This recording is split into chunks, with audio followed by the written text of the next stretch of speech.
పీసీఓఎస్కి సంబంధించి పీసీఓఎస్ సమస్య తగ్గితేనే ఈ ఓవ్యులేషన్ డిజార్డర్ అనేది పోతుంది అంటారా, ఏమంటారు? So PCOS is something, it's like దానికి క్యూర్ ఏమి ఉండదు. PCOS is a life style disorder.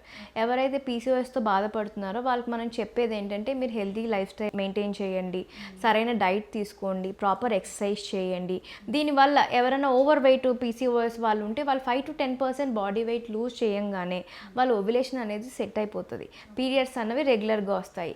కానీ కొంతమందికి they cannot do this life style changes and వాళ్ళు చేసినా సరే మనకి ఇది కరెక్ట్ అవ్వకపోతే that's when we start treatment for them. Okay, కొందరు ప్రెగ్నెన్సీ అయిన తర్వాత జస్ట్ విత్ ఇన్ 1 month మళ్ళీ అది పోతుంది. సో అది అలా ఎందుకు అవుతుందంటారు? That is first month they are called abortions or miscarriages. There are multiple reasons for first trimester miscarriages. Most కామన్గా చెప్పేది ఏంటంటే మనం జెనెటిక్ అబ్నార్మాలిటీస్. అంటే ఆ ప్రెగ్నెన్సీ అనేది సరిగ్గా ఫామ్ అవ్వకపోయినా జెనెటిక్ అబ్నార్మాలిటీస్ ఏమన్నా ఉన్నా అవి అబార్షన్లోకి వెళ్ళే ఛాన్సెస్ ఉంటాయి. ఓకే, ఇప్పుడు ఈ స్ట్రెస్ వల్ల కూడా ఈ ఓవ్యులేషన్ డిసార్డర్ వచ్చే ఛాన్సెస్ ఉన్నాయంటారా? Definitely stress plays a major role in everyone's life. And మనం మెయిన్గా మేము కూడా చూసింది ఏంటంటే, ఇప్పుడు ప్రాక్టీస్లో people are doing lot of night shift these days. వాళ్ళకి సరైన నిద్ర లేదు and they cannot concentrate on their health also. అంటే ఈ నైట్ షిఫ్ట్ చేసే వాళ్ళకి టైంకి ఫుడ్ ఉండదు, నిద్ర ఉండదు. దీనివల్ల వాళ్ళ బయాలజికల్ క్లాక్ అంతా చేంజ్ అయిపోతుంది, పీరియడ్ ఇర్రెగ్యులారిటీ స్టార్ట్ అయిపోతున్నాయి. We're seeing lot of PCOS patients these days. So డెఫినెట్గా స్ట్రెస్ అనేది an ఇంపార్టెంట్ రోల్ ప్లే చేస్తుంది. You should be able to manage things. కొంచెం ప్రాపర్ ఎక్సర్సైజ్, డైట్ చేయడము, సరైన టైంకి తినడము and don't binge on outside food or unhealthy foods.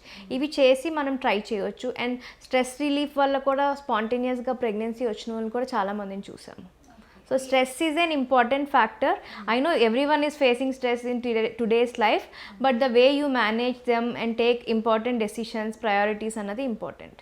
Okay, age కూడా దీనికి ఏమైనా కారణం అంటారా? అంటే ఎక్కువ ఏజ్ ఉంటే ఓవ్యులేషన్ డిసార్డర్ ఎక్కువ ఉంటుంది అలా? Age is an very important thing for fertility మనకి as such. Okay, young age అంటే మనకి right time to get pregnant is in your early 20s.